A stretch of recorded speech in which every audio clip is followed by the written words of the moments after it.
목마름을 아시는 분, 네게 말하는 내가 그라 라는 제목으로 말씀을 증언하도록 하겠습니다. 같이 기도합시다. 하나님 아버지, 이제 우리가 하나님의 말씀을 듣습니다. 우리의 죄와 어리석음을 이 시간 물리쳐 주시고 말씀을 듣고 깨닫도록 성령님이 우리 마음을 밝혀 주시옵소서. 우리가 말씀을 들을 때 우리 소망을 피조물이 아니라 오직 그리스도께 두게 하소서. 예수님의 이름으로 기도드립니다. 아멘.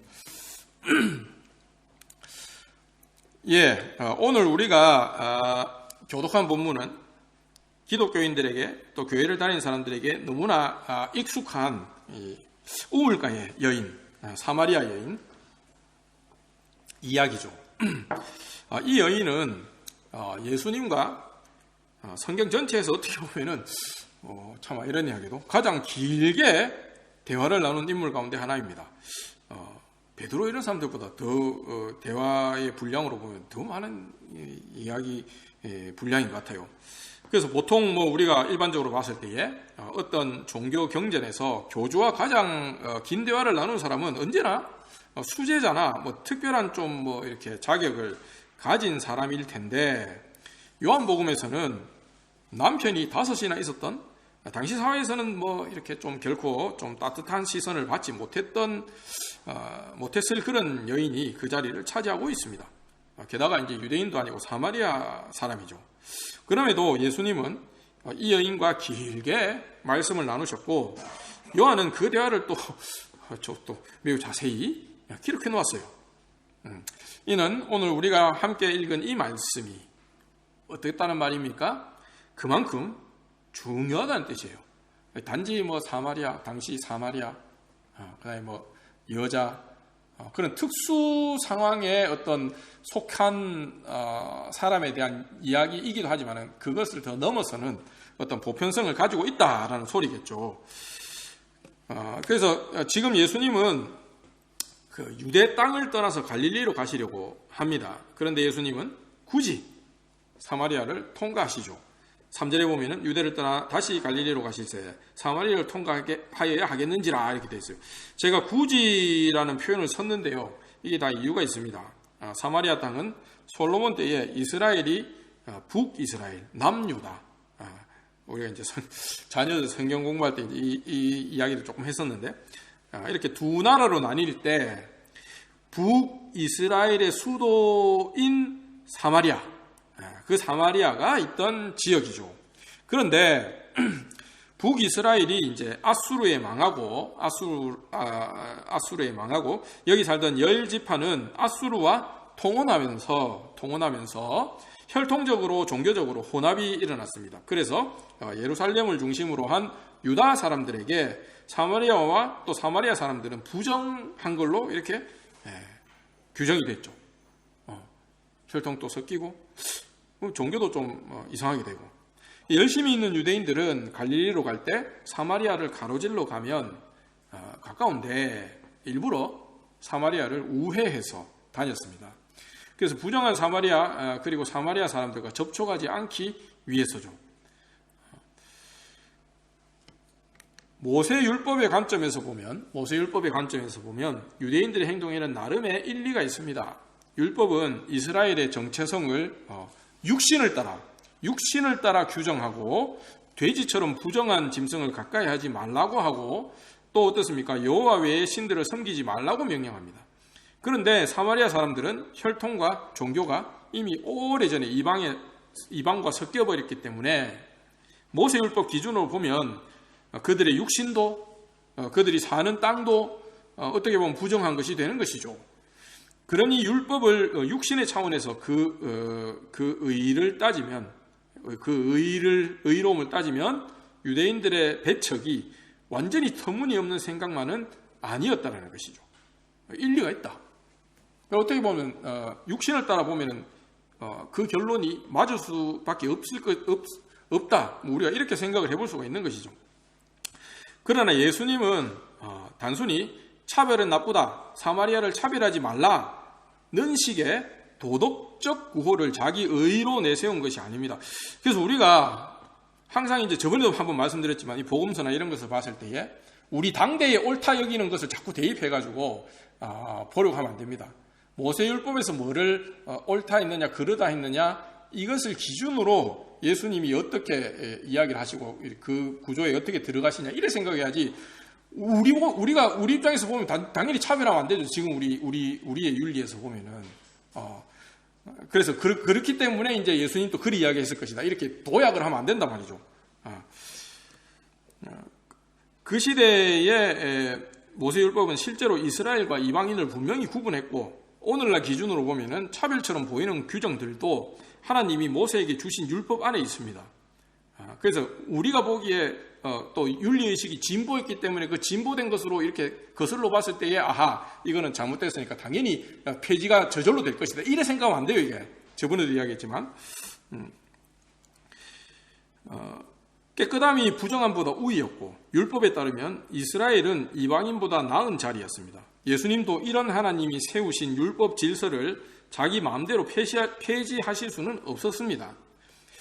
그렇다면 이제 우리가 예수님은 사마리아를 지나가면서도 부정하거나 불의한 사람이 어떻게 되지 않을 수 있었을까? 우리가 약간 이런 의문을 가지고 또 말씀을 함께 묵상을 해봅시다.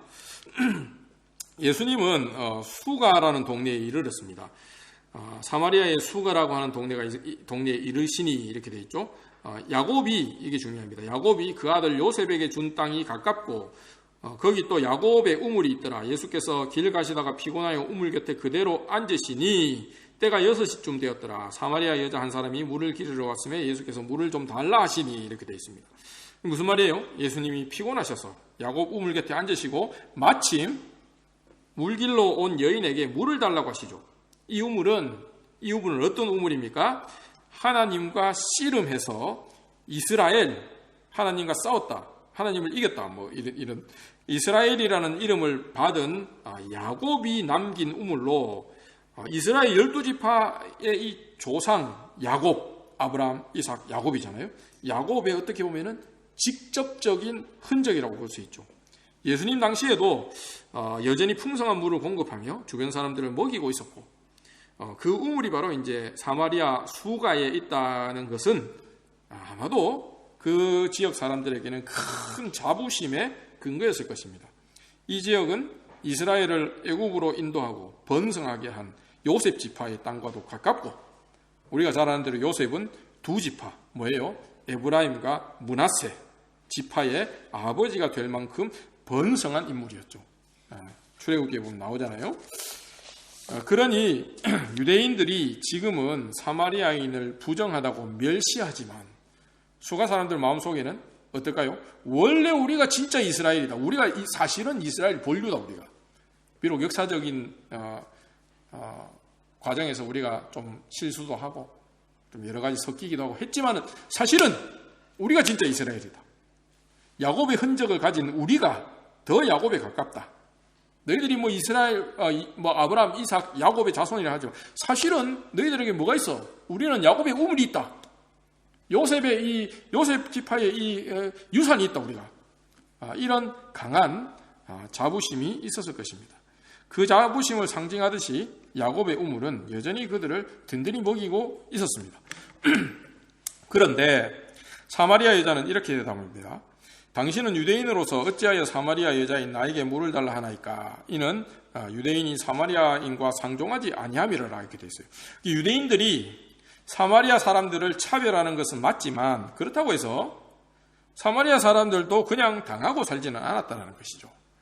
그러니까 이 여자의 말에 이미 좀 까칠하게 가시가 돋아 있습니다. 그녀는 예수님이 유대인인 것이 분명한데 사마리아 여자인 나에게 물을 달라고 하니 이거는 다른 이유가 있는 게 아닌가?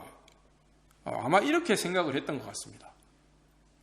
분명히 유대인은 내한테 물을 달라고 할 리가 없는데 뭐 이렇게 말을 걸고 뭐 우리가 당시 그 뭐 분위기는 알 수는 없지만 예를 들면 뭐 나한테 뭐 플러팅을 하나?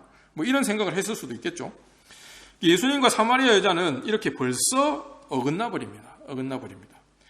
눈에는 보이지 않지만 예수님과 이 여자 사이를 가로막고 있는 것이 있습니다. 가로막고 있는 것이 있죠. 뭐 눈에 보인다고 할 수도 있겠습니다. 무엇입니까? 우리가 뭐 요한복음을 몇 번 이제 함께 묵상하고 하기도 했는데, 요한복음의 용어를 쓰자면은 요한복음에 굉장히 자주 나오는 용어죠. 뭐예요 이게? 바로 뭐라고 했습니까? 육신이죠. 육신. 유대인이라는 육신, 그리고 사마리아인이라는 육신이 예수님과 이 여자 사이를 가로막고 있습니다. 육신이라는 게 그냥 생물학적인 몸만 뜻하는 게 아니라고 했죠. 그런 게 아니라고 했습니다. 각각의 육신은 서로 양보할 수 없는 자기의가 있습니다. 요즘 우리가 쓰는 말로 하면은 일종의 뭐 아이덴티티, 정체성 이런 거가 좀 비슷해요. 아이덴티티가 있단 말이죠. 이 의를 포기하면은, 이 의로움을 포기하면은 죄인의 자리, 수치의 자리로 굴러떨어집니다. 그러니까 결코 포기할 수가 없어요. 사마리아인들은 우리가 야곱의 흔적을 가지고 있고 뭐 이렇게 우리가 정통이다 이런 걸 포기하면은 뭐가 됩니까? 그 즉시 유대인들이 말하는 대로 잡종들, 부정한 놈들 이 자리로 훅 굴러떨어진단 말이죠. 그러니까는 그 정체성을 포기할 수 있어요, 없어요? 포기를 못해요.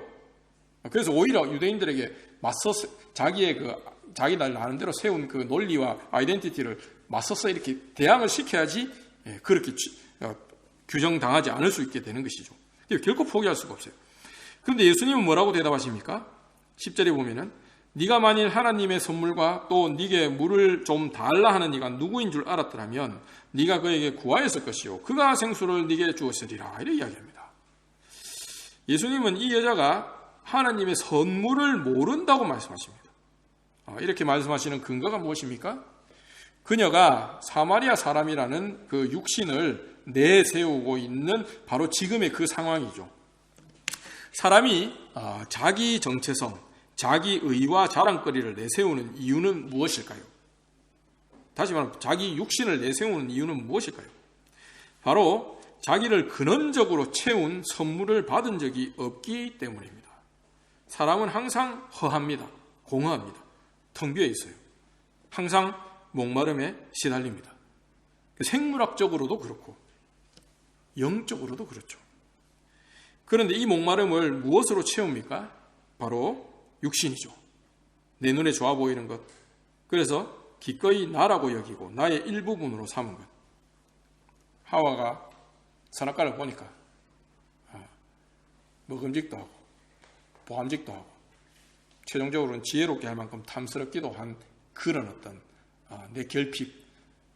그 하와가 사실은 아무것도 부족한 게 없는데 그 순간 뭐가 부족한 것으로 자기를 스스로 규정했습니까? 배고프다.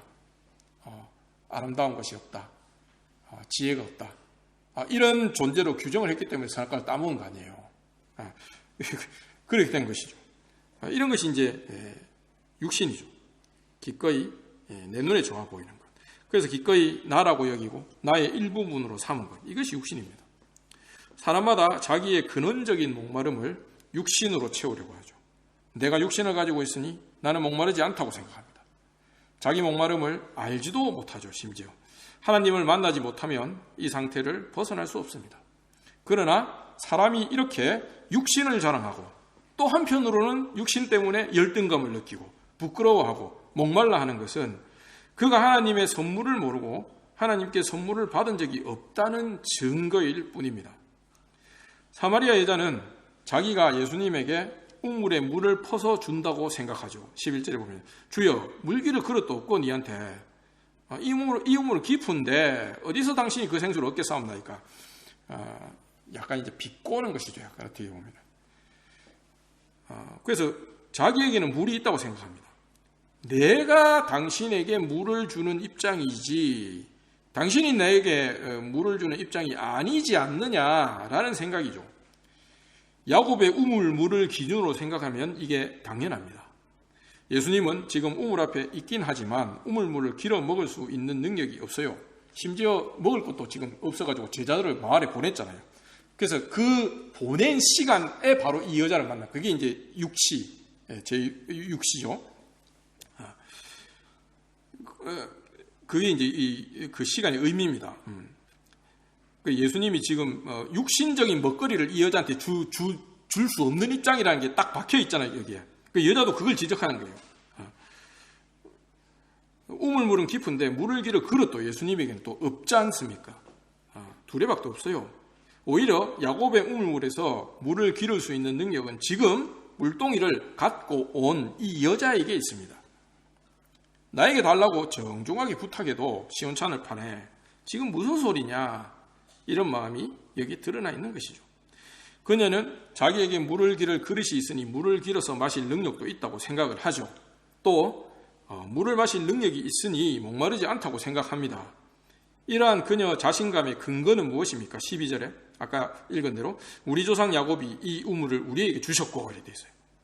또 여기서 자기와 자기 아들들과 짐승이 다 마셨다. 너무나 이 빼도 박도 못하는 팩트. 이것이 이 여인의 자신감의 근원이었어요. 그 다음에 이제 질문합니다. 예수님한테. 당신이 야곱보다 더 크니까. 결정타를 날리죠. 이 말을 한마디로 하면 무엇이겠습니까? 바로 육신입니다. 육신. 우리는 야곱에 속해 있는 뼈대에 있는 사람이다. 우리가 살고 있는 곳을 보라. 이 우물물을 보라. 피를 자랑하고 뼈를 자랑하고 땅을 자랑합니다. 능력 있다, 뼈대 있다, 금수저다. 이런 것은 모두 육신에 속한 것이죠. 그러나 과연 육신이 목마름을 해결해 주는 것일까요? 예수님은 이렇게 대꾸하십니다. 13절에 이 물을 마시는 자마다 다시 목마르려니와 14절에 뭐라 되어 있습니까? 내가 주는 물을 마시는 자는 영원히 목마르지 아니하리니. 그럼 뭐라 말씀하세요? 내가 주는 물은 그 속에서 영생하도록 솟아나는 샘물이 되리라. 우물이, 예수님이 주시는 물은 우물인데, 이 우물이란 말이잖아요. 우물을 주신다는 거예요. 야곱은 땅에 있는 우물을 너희들에게 줬지만 나는 너희 속에다가 우물을 파겠다는 거예요. 이게 이런 의미입니다. 그래서 우리가 이 말씀에서 하나님의 선물이 무엇인지 알 수 있습니다. 뭡니까? 바로 예수님이 주시는 물, 우물이죠. 이 물은 사람 안에 흘러 들어가서 아예 우물이 되죠. 그 우물, 그 샘에서 영원히 물이 나와 사람 안을 적시고 목마르지 않게 한다. 이 말씀이에요. 그렇다면 이 물은 도대체 무엇입니까? 우리가 금방 알 수 있듯이 이 물은 물질적인 물은 아닐 것입니다. 나중에 나오지만 이 물은 영이에요, 영. 나중에 가면 예수님이 조금 더 자세히 말씀하시는 내용이 나오는데요. 15장 26절 요한복음. 내가 아버지께로부터 너희에게 보낼 보혜사, 곧 아버지께로부터 나오는 진리의 성령이 오실 때에 그가 나를 증언하실 것이요, 이래 되어 있습니다. 이 영은 진리의 성령님입니다. 그리고 이 영은 다른 데서가 아니라 예수님의 말씀을 통해 임하시고 일하십니다. 이게 중요합니다. 요한복음 6장 63절에 살리는 것은 영이니 육은 무익하니라. 내가 너희에게 이른 말이 영이요 생명이라 이렇게 되어 있어요. 그런데 사마리아 여자는 여전히 예수님의 이 말씀을 이해하지 못하고 육신을 따라, 육을 따라 들으려고 합니다. 육을 따라 들으려고 하죠. 이제 요한복음이 이 어안이 벙벙함이 굉장히 많이 나옵니다. 내가 하늘에서 내려온 생명의 빵이다. 나를 먹는 자는 살겠다. 이러면 우리가 식인종이란 말이야. 이래 이야기하죠, 유대인들이. 이런 게 굉장히 많이 나옵니다. 그래서 우리가 이제 요한복음에서 말하는 육신과 영이 무엇인지를 잘 알아야 된단 말이죠. 그래서 15절에 보면 여자가 이르되 그런 물을 내게 주사 목마르지도 않고 여기 물기르러도 오지 않게 하옵소서. 이 땅에 있는 다른 우물을 생각하고 있는 것입니다. 지금 예수님은 다시 그녀에게 말씀하십니다. 16절에 가서 네 남편을 불러오라. 갑자기 무리하게 하는데 가서 네 남편을 불러오라. 요즘 같으면은 뭐 이렇게 일종의 뭡니까, 불법과 합법의 경계선에 있는 말이란 말이에요. 이 말은 네 남편을 불러오라. 이 말씀에 그녀는 나는 남편이 없나이다 라고 대답하죠. 그래서 이야기는 이렇게 또 진행이 됩니다. 17절에 보면 예수께서 이르시되 네가 남편이 없다 하는 말은 옳도다. 너에게 남편 5이 있었고 지금 있는 자도 네 남편이 아니니 네 말이 참되도다. 여자가 이르되 주여 내가 보니 선지자로소이다 이렇게 이야기합니다. 그래서 우리가 여기서 이제 예수님의 신통력 이런 것을 자꾸 보려 하지 말고 예수님 신통력이 있어서 굉장히 하나님 신성이 있고 하나님 아들이 뭐 자꾸 이렇게 생각하지 말고 이 내용 자체를 봐야 돼요. 내용 자체를. 예수님은 지금 무엇을 짚고 계십니까? 바로 그녀의 근원적인 목마름이란 말이죠. 근원적인 목마름. 사마리아 여자는 목이 마를 때마다 야곱의 우물에 와서 물을 길어 갈증을 해소했습니다. 물을 길어 갈증을 해소했죠. 그녀는 올 때마다 물이 펑펑 나와서 목을 시원하게 적시는 이 야곱의 우물을 뿌듯해 했습니다. 그러나 이 뿌듯함과는 반대로, 이 뿌듯함과는 별개로, 아무리 뿌듯하게 물을 배부르게 먹었다 하더라도, 마셨다 하더라도 이것과는 별개로 언제나 목마름은 다시 찾아왔습니다. 이게 육신이죠. 그래서 결국은 물동이를 가지고 이 우물을 다시 찾아와야 합니다. 그녀는 자기 목마름을 포기할 수 없습니다. 그렇잖아요. 우리가 다 그렇지 않습니까? 그러나 그녀는 남편이 5이나 바뀐 여자죠. 생물학적인 목마름이야 물을 마시지 않으면 목숨을 이어갈 수 없으니 포기할 수 없습니다. 그래서 야곱의 우물로 물 기르러 나온 일은 그녀가 살아있는 한 계속될 것입니다. 그러나 그녀는 다른 목마름 역시 포기할 수 없습니다. 뭡니까? 나를 나로 세워서 살아가는 목마름이죠. 그녀는 5번을 결혼했습니다. 남편들과 사별했는지 아니면 이혼당했는지 우리는 알 수 없지만 여성의 직위라는 것이 참 별로 좋지 않았던 시기지 않습니까? 그래서 우리가 알 수가 없어요. 그러나 그녀가 참으로 기구한 삶을 살아온 것은 분명합니다. 당시 기혼녀가 남편 없이 사회적, 경제적으로 독립을 유지하면서 살기는 매우 어려웠습니다. 그래서 그녀는 번번이 다시 결혼하지 않을 수 없었을 것입니다. 어쩔 수 없는 부분이 있단 말이죠. 그렇지만 할 때마다 실패하고 지금 6번째 남자는 아마도 우리가 알 수는 없지만 아마도 정식으로 결혼하지 않고 동거하고 있는 것 같습니다. 만약 다시금 이 남자와 헤어진다면, 동거를 그만둔다면 그녀는 자신의 존재가 사회적, 경제적으로 매우 취약하고 무너지기 쉬운 상태로 굴러떨어질 것이라는 상황도 잘 알고 있었을 것입니다. 5번의 결혼, 그리고 어떻게 보면 결혼 실패를 겪은 그녀는 남편이 없는 여자가 어떤 상태에 처하는지 당시에 이것을 자기 삶을 통해 뼈저리게 깨달았을 것입니다. 그러니 어떻습니까?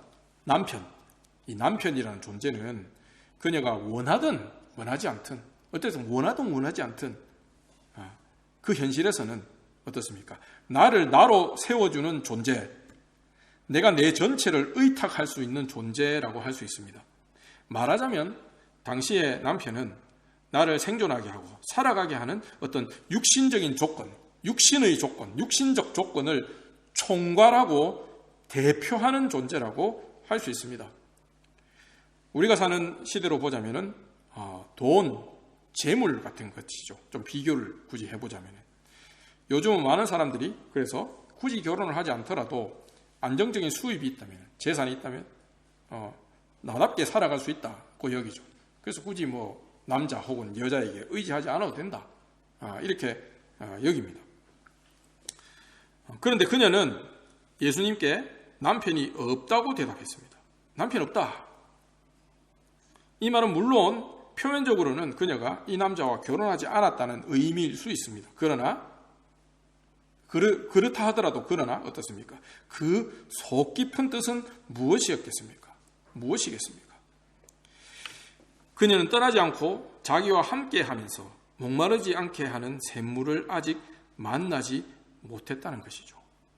그녀는 결혼과 남편이 자기를 영원히 의탁할 만한 반석이 되지 못함을 자기 삶으로 절절하게 느꼈습니다.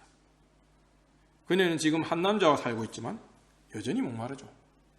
왜 그렇습니까? 그녀는 알고 있습니다. 뭐를요? 지금 자기와 함께 살고 있는 이 남자 역시 야곱의 우물에서 길어 올린 물처럼 언젠가는 없어질 것이라는 사실을 말입니다.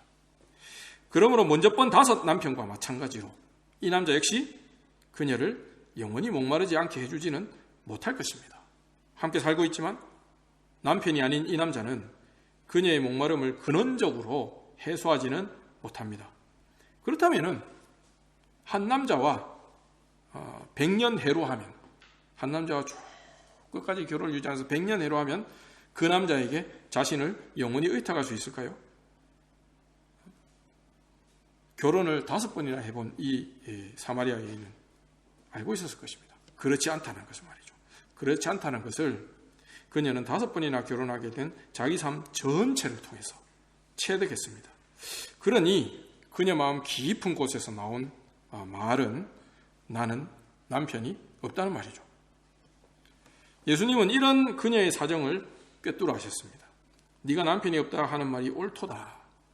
너에게 남편 5이 있었고 지금 있는 자도 네 남편이 아니니 네 말이 참되도다. 예수님에게 전곡을 찔린 그녀는 이렇게 말합니다. 주여, 내가 보니 선지자로소이다. 약간 우리가 그때의 표정을 보지 않아서 알 수는 없지만 어떻게 보면 이게 짜증이 나면서 약간 좀 비꼬는 이야기일 수가 있어요. 아니면 감탄하면서 선지자입니다 이래 할 수도 있지만은 야, 니 맞췄다. 야, 선지자니 선지자. 아이고, 이런 뜻이 될 수도 있습니다. 우리가 알 수가 없지만. 그래서 이제 왜 이렇게 생각을 해볼 수 있냐면은 갑자기 이 여자가 뭐를 들고 나옵니까? 뭐를 갑자기 들고 나와요? 이 상황도 참 우리가 보기에는 그냥 보기에는 뜬금없는데 굉장히 일관된 지금 자리에 있단 말이에요. 뭐를 들고 나옵니까? 예배 장소에 대해 말을 꺼냅니다. 20절에 우리 조상들은 이 산에서 예배하였는데 당신들의 말은 예배할 곳이 예루살렘에 있다 하더이다.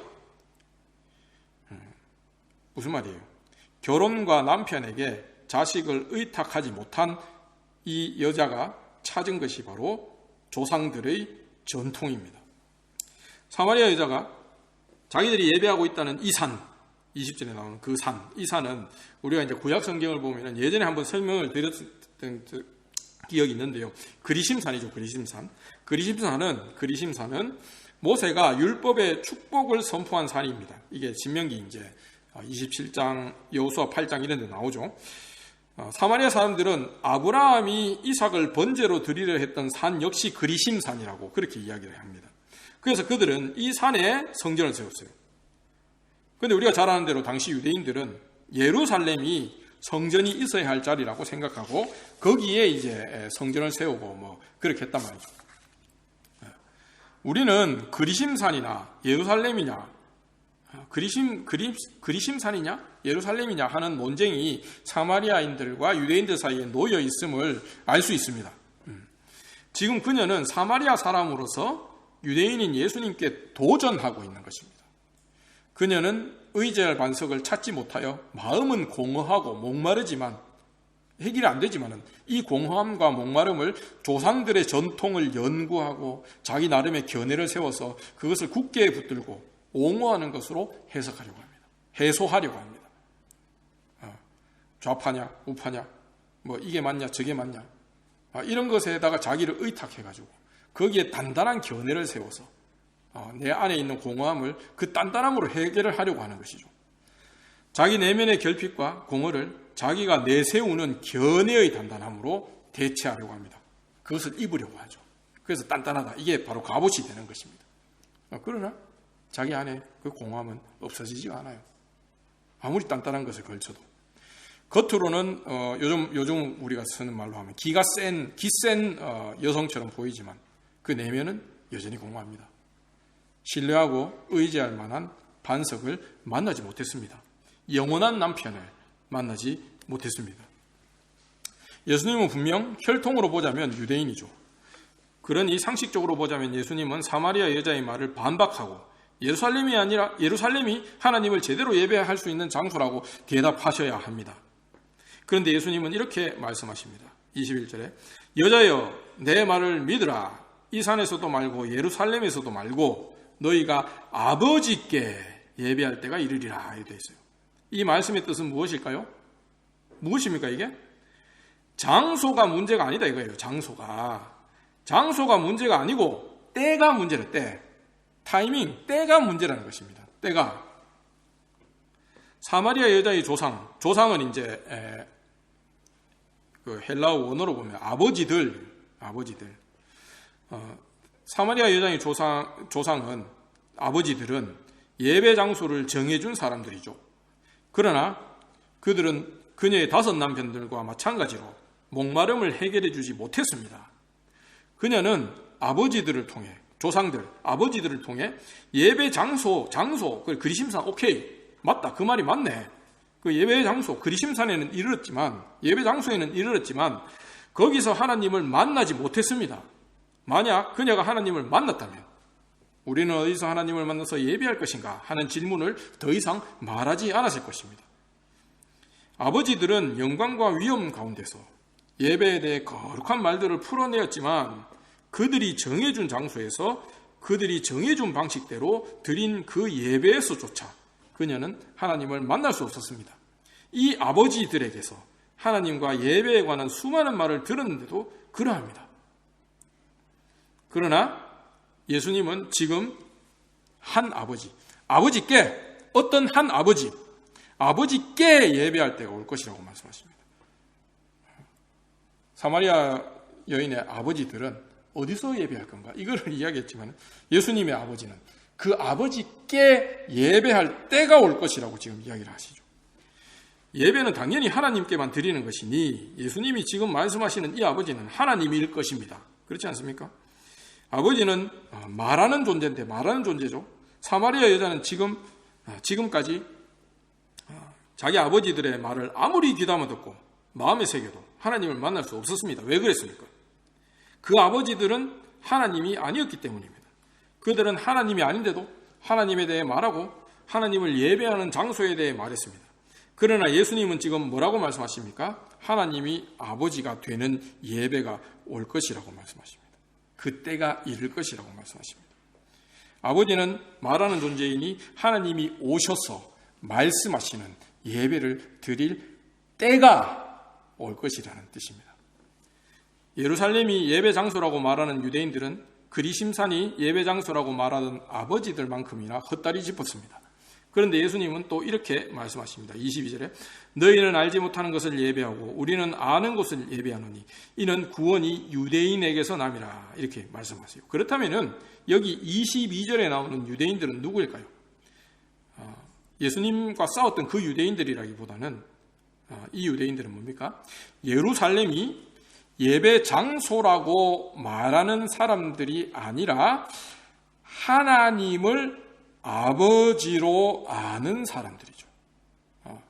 하나님을 아버지로 아는 사람들. 참 유대인들입니다. 예수님은 이들과 자신을 합쳐서 우리라고 부릅니다. 우리. 그리고 예수님은 의미심장한 말씀을 하십니다. 23절에 아버지께 참되게 예배하는 자들은 영과 진리로 예배할 때가 오나니 곧 어느 때라? 예배할 때가 온다 해놔놓고 곧 이때라. 지금 이때라. 아버지께서는 자기에게 이렇게 예배하는 자들을 찾으시느니라 이렇게 됐어요. 그래서 이제 이게 뭐 여러 이야기가 있는데 이 지금 이때 이거는 뭡니까? 아버지께 참되게 예배할 때라는 것입니다. 이것은 무슨 신비주의적으로 해석하고 그러면 안 됩니다. 이게. 그럼 이때가 뭐냐? 이걸 생각을 해봐야 되죠. 그렇다면 지금은 어떤 때입니까? 지금 어떤 때입니까? 우리가 지 마음대로 막 신비주의적으로 막 뭐가 이렇게 영감이 올 때 이런 게 아니고 그게 아니죠. 우리가 문맥을 잘 봐야 되고 지금 요한복음을 봐야지 도약해버리면 안 됩니다. 지금은 어떤 때예요? 예수님이 사마리아 여자에게 지금 말씀하시고 있는 그때죠. 이때가 맞잖아요. 그러면 지금까지 예수님이 하신 말씀을 종합해보면 무슨 결론이 나옵니까? 예수님이 지금 말씀하시는 이 말씀이 하나님 아버지의 말씀이고 예수님의 말씀을 듣는 지금이 하나님 아버지께 예배하는 때라는 것입니다. 즉 예수님과 하나님 아버지는 하나라는 말이죠. 이게 뭐 요한 사도가 처음부터 이야기를 했어요. 요한복음 1장 18절에 본래 하나님을 본 사람이 없으되 아버지 품속에 있는 독생하신 하나님이 나타내셨느니라. 10장 3절에도 나와 아버지는 하나이니라 하신대. 14장 24절에도 나를 사랑하지 아니하는 자는 내 말을 지키지 아니하나니 너희가 듣는 말은 내 말이 아니요 나를 보내신 아버지의 말씀이니라 되어 있죠. 이렇게 예수님을 통해 말씀하시는 아버지 하나님. 우리가 오늘 자녀들 권면 시간에도 이 말씀에 대한 이야기를 했죠. 말씀 똑같아요. 말씀하시는 아버지 하나님을 만나는 것이 바로 영과 진리로 드리는 예배입니다. 하나님의 말씀은 단지 음파의 다발이 아닙니다. 하나님의 말씀은 진리의 영으로 우리 안에 들어와서 우리를 살리고 우리 목마름을 채워주십니다. 그래서 예수님은 이렇게 말씀하십니다. 24절에 하나님은 영이시니 예배하는 자가 영과 진리로 예배할지니라. 하나님 또 영이시고 우리 안에 들어오시는 진리의 성령도 영이십니다. 하나님은 어떤 장소에서 만나는 것이 아닙니다. 하나님은 어떤 건물에서 만나는 것도, 하나님이 일하실 만한 어떤 분위기에서 만나는 것도 아닙니다. 우리가 이렇게 감정적으로 고양되고 뭐가 이래야 하면 막 하나님이 그런 게 준비가 되면 그제서야 와가지고 하나님 우리 만날 수 이런 거 아니란 말이죠. 하나님은 하나님의 아들을 증언하는 말씀을 통해서 그 말씀 안에서 그 아들을 증언하는 영 안에서 성령이죠. 영 안에서 만납니다. 우리는 하나님을 아들을 말씀하시는 아들을 말씀하시는 아버지로 만날 때 하나님을 예배할 수 있습니다. 예수님은 바로 이 하나님의 아들이며 이 아버지 하나님을 말씀하십니다. 그래서 이 아버지 하나님 만나면은 우리 마음에 우물이 푹 파인다라는 것이죠. 그리고 절대 목마르지 않게 된다라는 것이 예수님의 이야기입니다. 그렇다면은 예수님이 어떻게 아버지 하나님의 말씀을 하는 아들이다 이 사실을 알 수 있을까요? 요한복음에서 이제 이 부분을 이야기를 하는데 뭐라고 이야기하냐면 하나님처럼 모든 것을 아신다. 이것을 요한복음에서는 잘 보여줍니다. 요한복음 4장 29절에도 나옵니다. 뭐라 되어 있냐면은 내가 행한 모든 일을 내게 말한 사람을 와서 보라. 이는 그리스도가 아니냐. 그리스도라는 것은 내가 행한 모든 일을 내게 말하는 사람. 이게 그리스도라는 거예요. 요한복음에서는. 여자가 이르되 메시아 곧 그리스도라 하는 이가 오실 줄을 내가 아노니 그가 오시면 모든 것을 우리에게 알려주시리이다. 모든 것을 아시고 모든 것을 알려주시는 그리스도가 나타났다면 우리는 그를 통해 하나님 아버지를 만날 수 있습니다. 그래서 여기서 모든 것은 뭐겠습니까? 바로 우리가 알지 못하던 것. 그리고 우리가 아는 모든 것이 아니도록 하는 어떤 것. 이게 모든 것이에요. 말이 조금 어렵습니다만은 우리가 온 세상의 모든 것, 진짜 문자 그대로 모든 것을 안다 하더라도 바로 하나님 그리고 그가 보내신 그리스도를 모르면은 사실은 모든 것을 알지 못하고 있는 상태라는 것이죠. 그리고 우리가 그리스도 안에 들어간다면 그 그리스도 안에는 뭐가 있습니까? 모든 것이 있습니다. 바울도 그 이야기를 하죠. 좀 어려운 이야기입니다만은 여러분들이 한번 잘 묵상을 해보시기를 바랍니다. 그래서 이제 예수님은 말씀하십니다. 요한복음 4장 26절에 예수께서 이르시되 네게 말하는 내가 그라 하시니라. 너에게 지금 말하고 있는 내가 그다. 그리고 지금 내가 말하고 있는 이때가 하나님 아버지께 예비하는 때다 이거예요. 우리도 어떻습니까? 우리가 주일날 모여서 공예배를 드리고 하는 이때조차도 어떻습니까? 우리는 장소를 찾아와서 예배를 드리는 게 아니라 시간, 때를 따라서 우리가 와서 예배를 드립니다. 어떤 때입니까? 아들 안에서 그리스도를 증언하는 그 영을 따라서 우리가 아버지를 말하는 바로 그때가 진정으로 예배드리는 때란 말이죠. 사랑하는 성도 여러분, 모든 것이 썩어짐에 굴복하여 없어지고 사라지기에 우리는 항상 목마름에 시달립니다. 사람들은 육신을 따라 목마름과 공허함을 채워줄 만한 것을 찾아다닙니다. 그러나 결국 발견하지 못하고 거기서 자기 공허와 갈증을 가려줄 만한 것으로 자기를 두르죠. 옷 입고. 하지만 썩지 않은 것을 주실 수 있는 분이 나타났다면, 내 모든 것, 내 모든 결핍과 목마름을 바닥까지 꿰뚫어 보시는 분이 나타났다면, 아시는 분이 나타났다면, 이제 나는 그분과 말씀을 나눌 수 있습니다. 그분과 말씀을 나누기 시작하면 내 안이 촉촉해지면서 샘물이 조금씩, 우물물이 조금씩 깊어지고 또 거기서 나오는 물이 조금씩 솟아나는 것을 느낄 수 있습니다. 그렇게 시간이 지나면 그 촉촉함이 어느덧 샘의 근원이 되고, 이 샘의 근원이 어느덧 생수가 넘치게 흘러나오는 시내가 될 것입니다. 네게 말하는 내가 그라 라는 음성을 들은 날부터 우리는 하나님을 아버지라 부르고 그분의 자녀로 성장해 갑니다. 오늘, 아니 매일 네게 말하는 내가 그라 라는 그리스도의 음성을 들으면서 살아가는 우리 교회가 되기를 간절히 축원합니다.